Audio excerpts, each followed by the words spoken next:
Hi and welcome back to my channel. My name's Lauren and this week I'm going to be upcycling this pair of jeans that I picked up in the charity shop into a button-up pencil skirt.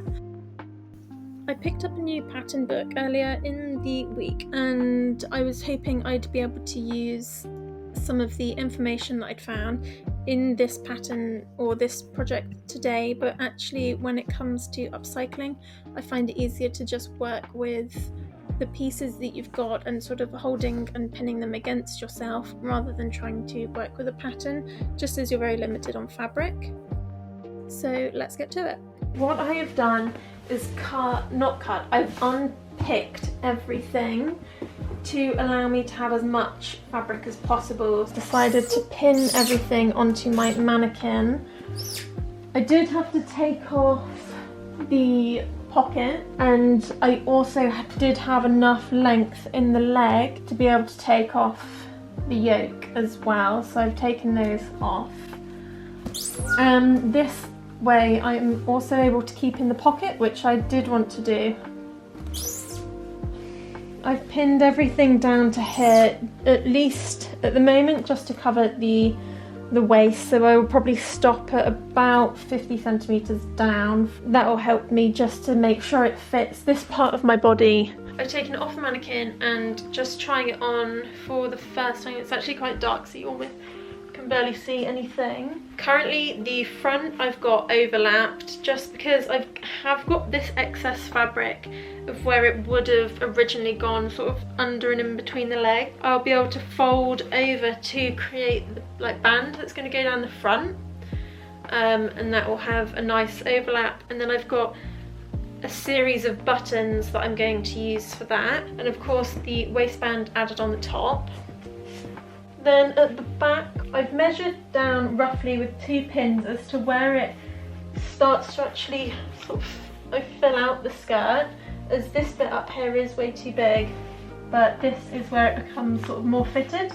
And then at the top I've pinched in from the top on both sides, just roughly for now, how much fabric I need to take in, and then I will take it to the mat and just even these out. Just marked here where I'd like my skirt to finish buttoning up.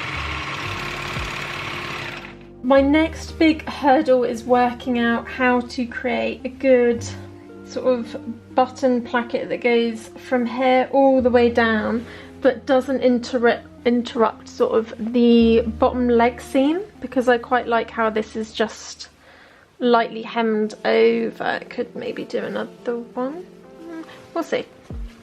Anyway, for the inside, sort of the one that's going to be underneath with the actual buttons on it, so I've got these little gold buttons, which those are really nice.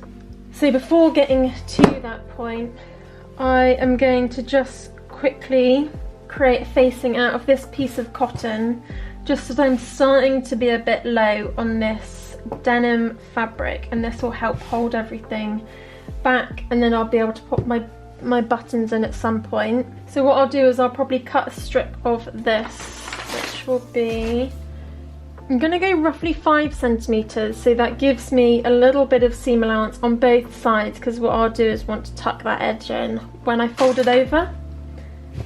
And I will stitch that on this side, flip it and stitch it on the other side, so I think that'll go well. Then we'll come back and I'll have a think about this side with buttonholes. Before I go ahead and sew this down, as I mentioned a moment ago about creating a binding with some cotton fabric, the buttons are going to be attached to this, so it kind of needed to be a thicker material. So I'm going to use the yoke that I took from the back section of the jeans. I've sewn the 2 pieces back together and I'm going to use this as sort of the facing instead. What I will do is sew along here, fold it over on itself, and then top stitch along the sewn edge and then along this edge as well. For the buttonholes I might be able to use that fabric instead. This fabric actually goes quite nicely with this denim. And I think I'm gonna whip out my orange thread. So in my drawer, this, I think I'm gonna go with this. It is, I think it's similar enough to that orange. So let's go for this. Let's go.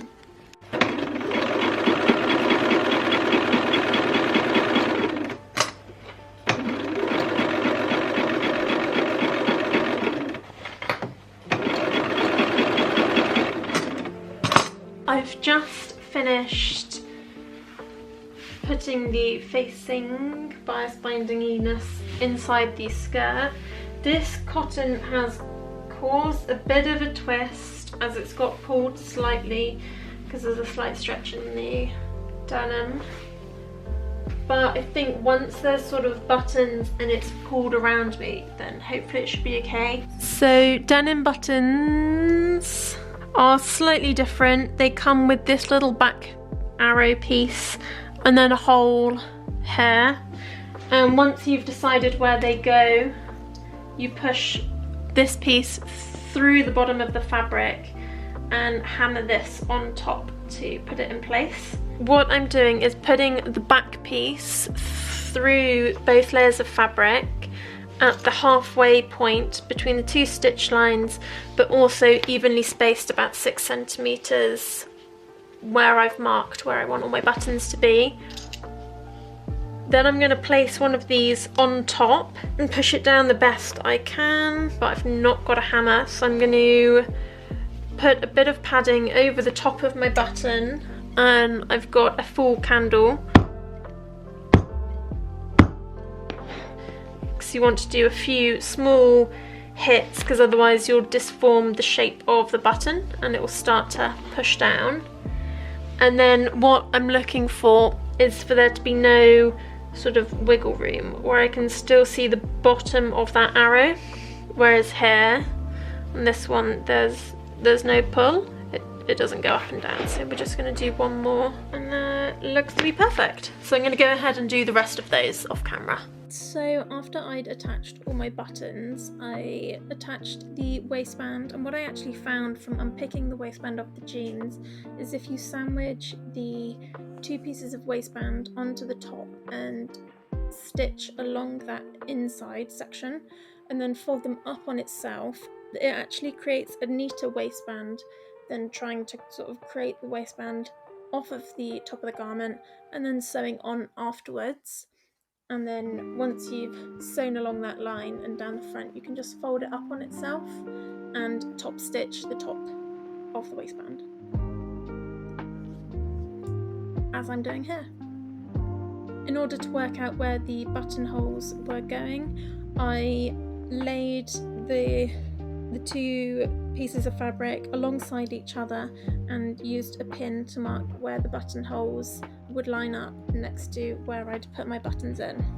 Once I'd finished my buttonholes, I was ready to decide on the length, so I went for sort of a long midi length, and I put my skirt on my mannequin, and I was able to then measure from the floor upwards to ensure that I got a straight hem right at the bottom of the skirt, which was a really good way of working. And then I was ready to cut off the excess and do a double rolled hem. Thank you for watching my video. If you've enjoyed following along with this project, then please make sure to like and subscribe down below. And this is how the garments turned out. I'm really pleased with the final look. There were a few wobbly points throughout the project where I almost thought about giving up, but actually I'm so pleased with how it's turned out, and I can't wait to wear this throughout the rest of autumn and throughout the winter.